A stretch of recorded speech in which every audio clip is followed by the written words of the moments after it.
Acclamons la parole de Dieu. Louange à toi, Seigneur Jésus.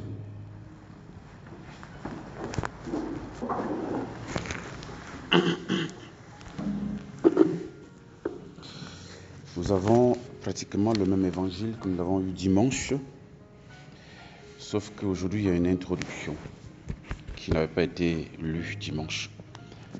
C'est qui a amené Jésus à dire ce qu'il a dit.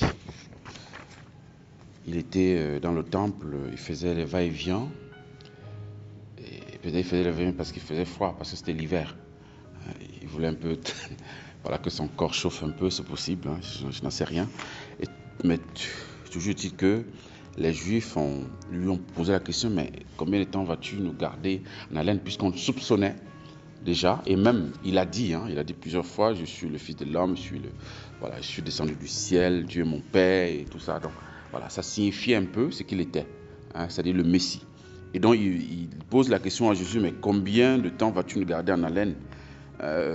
Dis-nous si tu es le Christ, dis-nous-le ouvertement. Le Seigneur dit, mais je vous l'ai dit. Et vous ne croyez pas. Les œuvres que je fais, moi, au nom de mon Père, voilà ce qui me rend témoignage.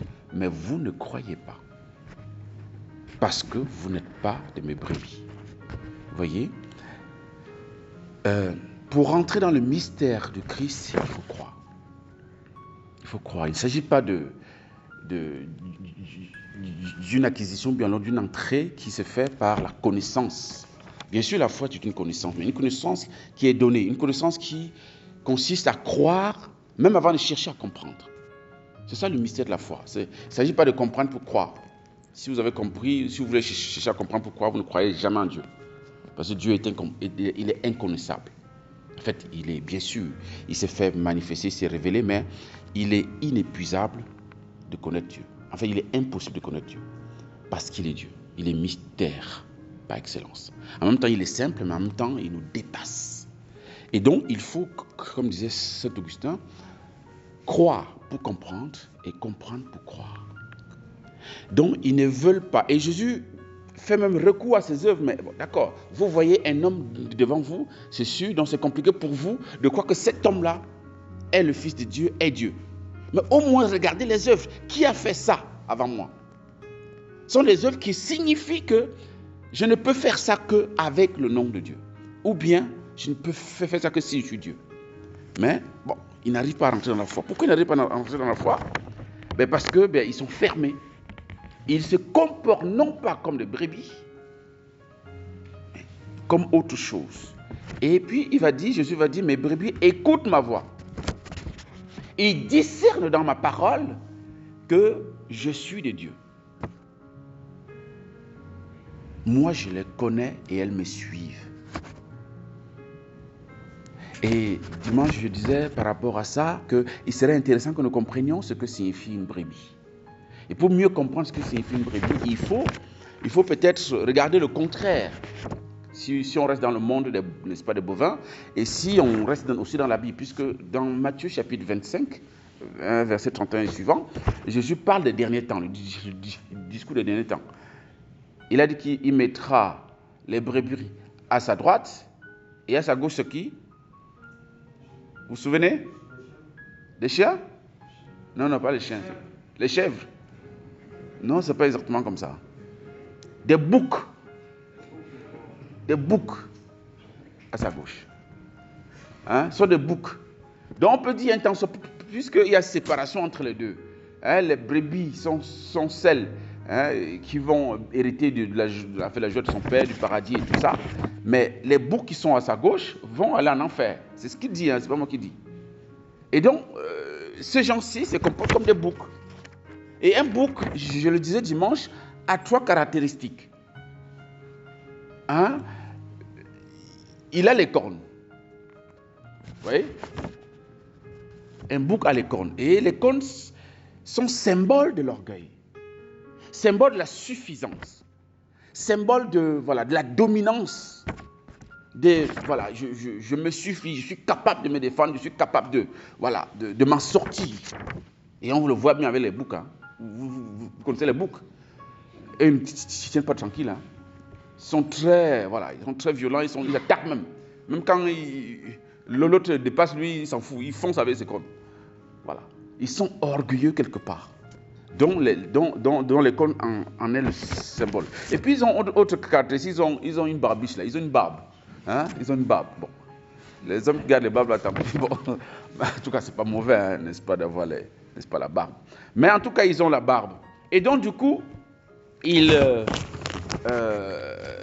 c'est aussi symbole de que est-ce que vous m'avez vu, est-ce que vous voyez que je suis un macho, je suis fort, je suis ceci, je suis cela.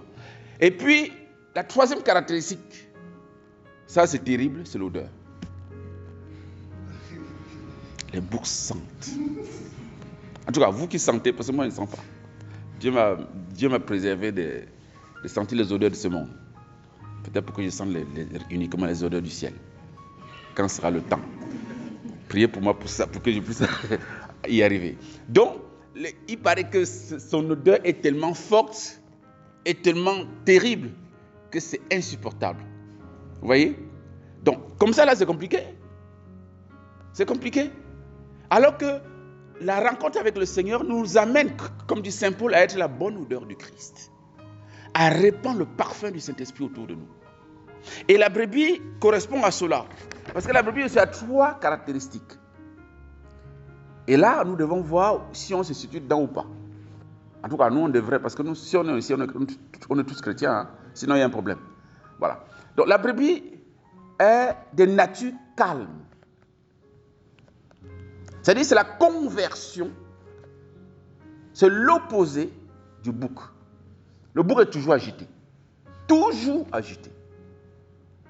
Mais la brebis est calme. Et du point de vue spirituel et du point de vue anthropologique, ça peut vouloir dire que le chrétien est celui qui ne cherche pas les problèmes. C'est quelqu'un de patient, quelqu'un de posé,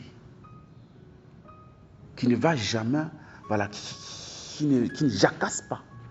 Tu es posé, tu es calme, tu es quelqu'un qui attire la sérénité et tout ça. Deuxième caractéristique, la brebis est faible. Même si nous, surtout les hommes, là, vous n'avez pas accepté que vous êtes faible. Mais si vous êtes chrétien, excusez-moi, vous devez accepter que vous êtes faible. Sinon, ça ne marche pas. La brebis est faible, pourquoi? C'est-à-dire que la brebis est incapable de se défendre par elle-même. Elle sait que ce n'est même pas possible de chercher la bagarre. Parce que ça va mal finir. Elle est faible, elle ne peut avoir son salut que par un autre. C'est-à-dire quand il y a danger, elle ne peut que se tourner vers un autre. pour avoir son salut.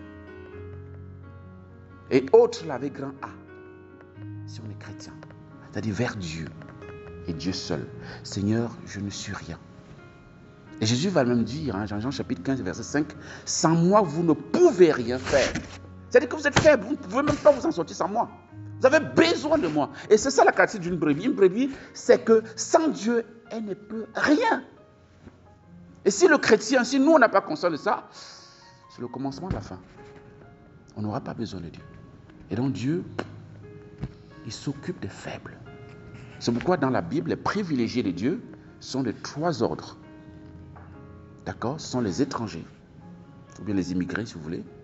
Ce sont les veuves. Je ne sais pas pourquoi il n'y a pas de veufs, mais en tout cas, les veuves. Et puis, les petits ou les pauvres. Et donc, si vous ne vous situez pas dans cette catégorie, il y a problème avec le Seigneur. Vous ne pouvez pas écouter sa voix. Vous ne pouvez pas. Voilà, il ne peut pas vous connaître. Ici, il dit, moi je le connais. C'est une connaissance de l'intérieur, une connaissance amoureuse, une connaissance affective. Ce n'est pas une connaissance intellectuelle, ça n'a rien à voir. C'est une connaissance intime. Et troisième caractéristique de la brebis, elle est caractérisée par ce qu'on appelle l'instinct grégaire. C'est-à-dire, la brebis elle marche en groupe. Elles se suivent. Elles vivent ensemble. Une brebis hors du troupeau est perdue complètement. Est perdue. Et pour nous, ça signifie être en église. Être en communauté. Être en fraternité. Vivre en marche de la fraternité, c'est couper de la vigne. Le sarment qui est coupé de la vigne, elle se dessèche et elle meurt. Et donc nous sommes en train, avec la session que vous avez commencé à suivre hier, on parle de l'Église comme le sacrement du Christ. D'accord? Et voilà, on montrait que hors de l'Église, point de salut. Donc, si vous quittez la famille ecclésiale, la femme, tu quittes, n'est-ce pas, ta mère l'Église, tu es perdu. Et c'est là, je reviens encore sur ce que j'ai dit hier et qu'on a évoqué hier, hors de l'Église, point de salut. C'est vrai que le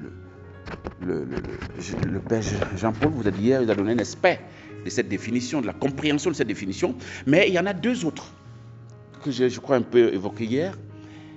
Hors de l'Église, point de salut signifie que même quelqu'un qui doit être sauvé, qui n'a pas connu l'Église, qui n'a pas connu le Christ, ne peut pas être sauvé en dehors de l'Église. Ce n'est pas possible. Et comme je le disais, mon purgatoire, tu vas te débrouiller à être catholique pour entrer au ciel. C'est évident. Tu veux, tu ne veux pas, tu vas devenir catholique là-bas.